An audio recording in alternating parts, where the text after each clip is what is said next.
Minna Taylor, welcome to the Human Capital Innovations Podcast. Oh, hi, Jonathan. Thank you. Thanks for having me. It's a pleasure to be with you today.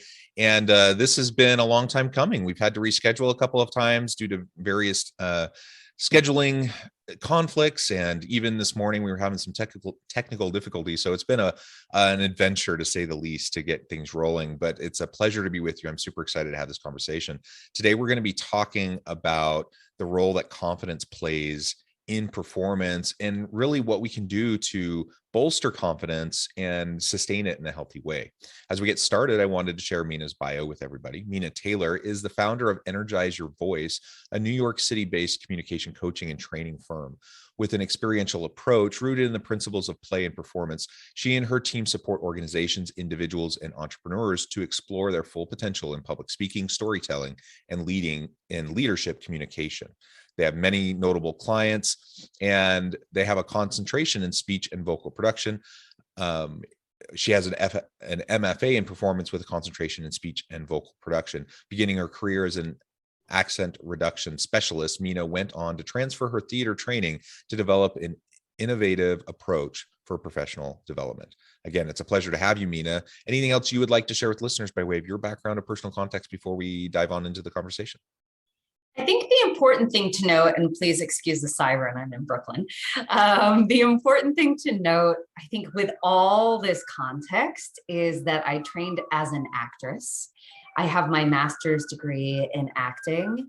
And so my entire approach, my entire philosophy really comes from play and the body. That's how I was trained. That's how I've sort of integrated and embodied all the things that I learned. And that's ultimately what I try to impart on my students and clients. So that should give people a little bit of context around who they're working with, a former actress turned founder Perfect. and business owner. Perfect. And yeah, let's start then with a little bit about your background in performance, leading to your work in terms of communication coaching and training.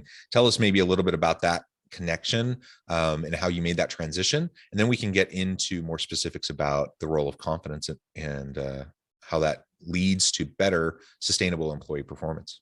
Yeah, absolutely. When we think about acting at its core essence is truth telling with strategy. So all acting is standing bravely, standing still, looking straight, and telling the truth. That's it. And so if we then think about all that's entailed there, training as an actress, that's really about undoing habits that you've learned as a kid, undoing habits that we've learned through different patterns of behavior and interaction around relationship, and then really coming back into a neutral body. So that when met with a challenging moment, and in acting, there are a ton of them, right? We love drama. How do we still show up in that moment, presently prepared to rise to the occasion and prepared to be adaptable and listening and playful and responsive to what's going on in front of us? And so that's how I trained. I trained with the Atlantic Theater Company in New York, and I trained with Edith Skinner, Speak with Distinction, and Chuck Jones voice work. And it was really all about the body. How do I show up? How do I say the lines? But ultimately, how do I pursue an objective? How do I do that truthfully? And how do I do it with a deep level of strategy and intentionality? And so based on that description, you can absolutely intuit how that would support teams. Yeah, absolutely.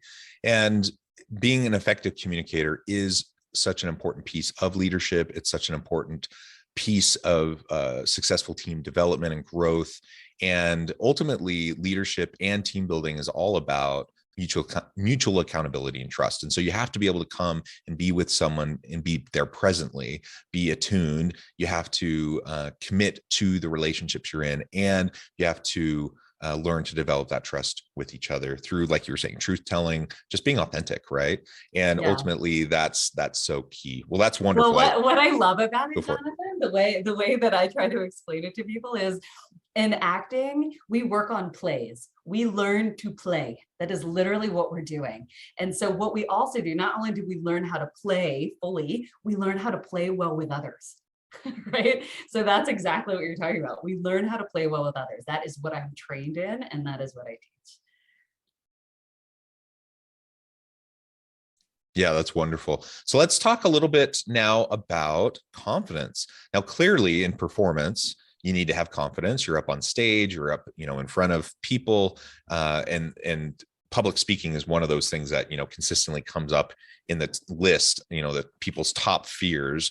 And so clearly, it requires confidence to perform in that way. How does that translate over into the workplace? And now we're talking about employee performance. We're talking about team interactions and team performance.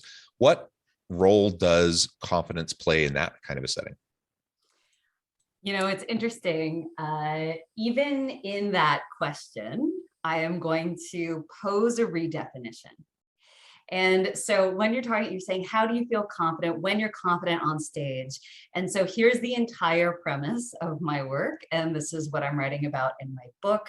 This is what I teach in my group coaching course, which is confidence is not something you are. It is not something you're seeking to become. It is something that's perceived by others. What we ultimately are perceiving when we see confidence is a body that is open and available to breath, connected breath, a body that is open to physical and vocal expression, a body that is living right on the precipice of risk and failure, but somehow manages to keep it all together. And that's that sort of intangible space of aliveness and play. That is what we perceive when we perceive confidence. So we are not seeking confidence, we are seeking open body, open breath, and freedom of voice with the condition of play. So now we say, okay, how does that translate into the workplace? Well, that allows me to listen more deeply. That allows me to stay adaptable and agile. That allows me to engage in deeply authentic, co-created conversations with my leaders, with my team members, with people with whom we are trying to create new ideas for innovation and product design. When we are existing in these confident behaviors, we will have deeper levels of influence. We will embed deeper layers of trust. And ultimately, what will come out of that are stronger relationships that are moving toward a shared objective. So that's why confidence matters in the workplace. Yeah, and I like that framing. So thank you for that. And yeah, the perception is so essential. Maybe one thing we can touch on really quickly is faux confidence. And maybe given the definition you just provided, maybe I even have to reframe the question. I'm trying to think about how to go about it. But we all know people who convey this kind of false sense of confidence, right? And they're blustery, they're puffing out their chest, they're trying to fill the room with this confidence, but they're not actually confident. People can see through that. So I'm wondering what you think about that. And because it is perception, like I can tell if someone is exuding, this sense of confidence and it's authentic versus, when it's really just fake and it's a facade. So how does that fit with your definition? Yeah, really beautiful distinction there. And so first of all, I want to really have deep sensitivity to the fact that the way I'm promoting to redefine this entire conversation around confidence, not only with us, but just sort of at large, requires a bit of a paradigm shift because it's a word that's used ubiquitously, but we are often neglect to define it in specific, actionable, functional, integratable terms. And so that's really what I'm seeking to do here. So using the word confidence in conversation, and I do it also, is not necessarily talking about confidence itself, right? So we have to sort of distinguish them different from behavior versus how we are defining our circumstances, very different things. So as we're thinking about it with behavior, what you're expressing here is the experience of arrogance. So when arrogance and confidence are really close neighbors, when we shift into the space of arrogance, we're no longer working authentically. We're no longer working to connect. We're looking either to protect or assert. And so even we can feel this subtle distinction in the energy, right? If I'm arrogant, I'm not available to listening because I'm putting too much out, or I'm overly tense in the body. So I cannot receive you, right? I am now protecting myself. And I am also, so I'm protecting myself and resisting connection. Whereas confidence, we are not tense, we are soft in our body, we're prepared, we're activated, right? But we're not tense in our body, which means I can now receive you because my breath is open. So I'm literally inhaling, I'm getting inspiration from you, and I'm open and available to that. An arrogant person, you will not have that same experience, although they may come off as credible and capable and intelligent and lots of cool ideas, but you will feel a disconnect from being able to really penetrate them as on this human to human connection level. Yeah, I like that. And that connection is so essential. It's something that can't be faked. And so you have, like, I was thinking about someone just the other day. I was thinking about someone who's a very accomplished person, very credible, very intelligent. Many people look to them as a really great leader. And yet my interactions with this person and the close interactions of many around me, who really are in the same space, feel like she's constantly just looking past or looking through you when she's talking to you. So she conveys a great sense of using kind of a different, my other definition of confidence. She conveys that kind of that power and control, and she conveys this, and she asserts this kind of I keep on wanting to say the word confidence. She keeps asserting, herself, and there's no actual connection, right? It's just a matter of this real sense that she's talking through you, talking at you, not really seeing you, not really being with you. And so whatever that kind of faux confidence is, it's not working, because it's not creating a meaningful relationship, a collaborative and reciprocal relationship. It's rather, as essentially, it's kind of dismissive and putting down, even if that's not her intention, right? And I believe that her intentions are probably good and that she's doing the best she knows how. But this is a common thing that I've seen in other leaders as well. And so it's important to really strive for that connection. And where we can bring compassion in here, Jonathan, when we experience arrogance, which sometimes makes us feel defensive or resentful or judgmental when we experience someone that's arrogant or even confused or a little unsettled. If we can bring in compassion here, again, confidence is for connecting, arrogance is for protecting. It's not for attacking. It's literally about self-protection. So their behaviors that are developed in a way that is overly assertive because there is underlying insecurity. And so if we can think about it from that perspective, that doesn't mean we gotta like it, right? But it does allow for that little layer of compassion, which ultimately is the thing that you are in control of, right? You cannot control the behavior patterns of others, but you can control the way in which you are triggered or engaged with your circumstances. And that allows you to maintain confident behavior, even when you're experiencing or in the presence of somebody who is witnessing or demonstrating arrogant behavior. And I think you can also reflect this on Amy Cuddy's research, right? So this idea of the power posture and the moving into this power pose stance. How I think about this is why people tend to maybe demonstrate arrogance on this initial pathway to the journey, because this idea of power posture is a layered on. So I call it like cloaking yourself in an idea of confidence. So now you're walking around in this facade of someone you think you should be, or looking like someone you think people want you to be like.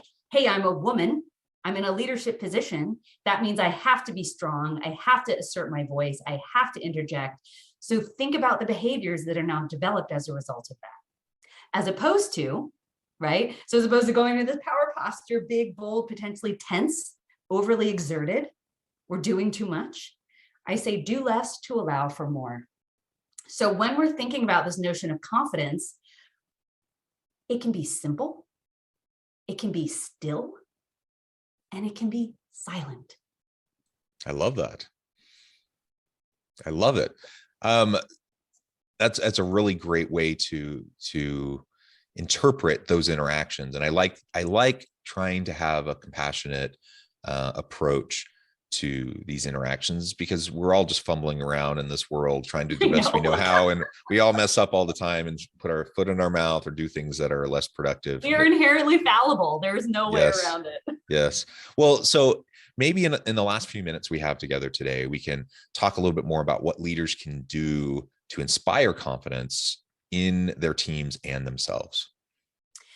I think the biggest thing that's, well, there are two things. So one is listen, really embed listening versus responding as a primary driver, especially on Zoom, especially in these virtual landscapes. It can feel really challenging to make your voice heard, to get in there. So you may be ready to just hit the unmute button. Hey, I got something to say. Hey, I got something to say. And so really empowering people that listening is going to be the driving behavior around communication moving forward is not only going to make things feel a lot more tangible in terms of results, right? Oh, I actually heard you. So now I actually know what I'm supposed to do. And I know what you're doing and how we're working together on this. Amazing. We were patient enough in our listening to create established agreements and expectations and next steps. Huzzah. So that's the one thing, right? So listen, listen, listen. I like the, some things that none of this is novel. It's not new information, right? So we've got the 2 ears, 1 mouth, use them in that ratio, right? So listen, listen, listen. The other thing leaders need to do is facilitate connection. That doesn't mean all the Zoom happy hours. That doesn't mean making sure that you have these special events. What that means is, hey, everyone, we're in this meeting. Here's how it's going to go. I'm just going to start by 5 minutes. And then here's how I want to give each of you an opportunity to participate if you want to. We're going to turn ourselves off mute, or we're going to do an emoji hand raise, or just pop it into the chat. But I want to give you this really clear permission where you can sit in absolute comfort in your listening, knowing that I have now established that you will all have a space to share your voice. And if those two things are present, people will feel more at ease, less urgent, and more open to working together holistically, as opposed to feel like it's me against you for who gets the most airtime.